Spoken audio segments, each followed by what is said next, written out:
Welcome to Weather School for Kids. I'm meteorologist Lisa Spencer. Tornadoes are fascinating, aren't they? But they are one of nature's most destructive forces. They are violently rotating winds that go from the base of a thunderstorm and touch the ground. If they don't touch the ground and we just see a funnel cloud, we call that a funnel cloud. And if it's over water, we call it a water spout. Well, let's make a tornado in a bottle today. Easy to do. All you need are a couple of these 2-liter bottles, empty them out, and you'll need a tornado tube.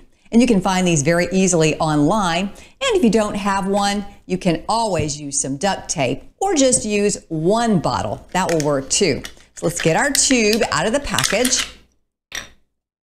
Now, with one of our bottles, we'll want to fill it about 3/4 of the way full. So you'll want to start with the bottle with the water in it and screw on your tube really, really tight. If you don't, you might get wet. Believe me, I've gotten a little wet before making one of these in a bottle. Screw this part on really tight.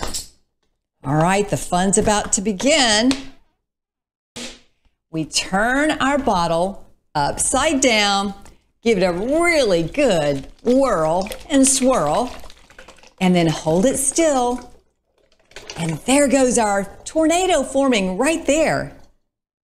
What does it look like on the bottom? Rain, huh?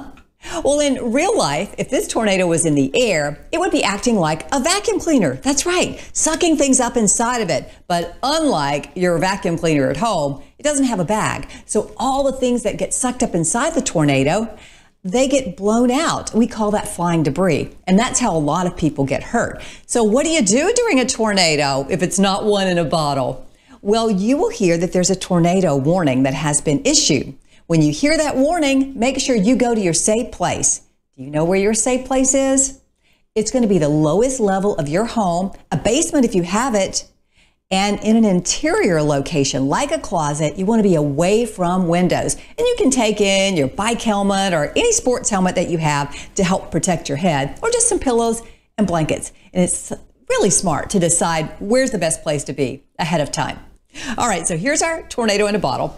But you can add a little to this. You can make it even more fun by putting maybe a little bit of glitter. You could put some beads in there. Oh, you could put a little food coloring in there. Even a little oil along with some food coloring is fun. So just be creative. Have fun with it. Let's do this one more time. Here's our tornado in a bottle, this one with the glitter. Get it spinning around, and there it is. You can learn more about weather with Weather School for Kids. You can also check out my new book. It's called How Do Meteorologists Predict the Future? A science book about meteorology. Thanks for joining us here on Weather School for Kids.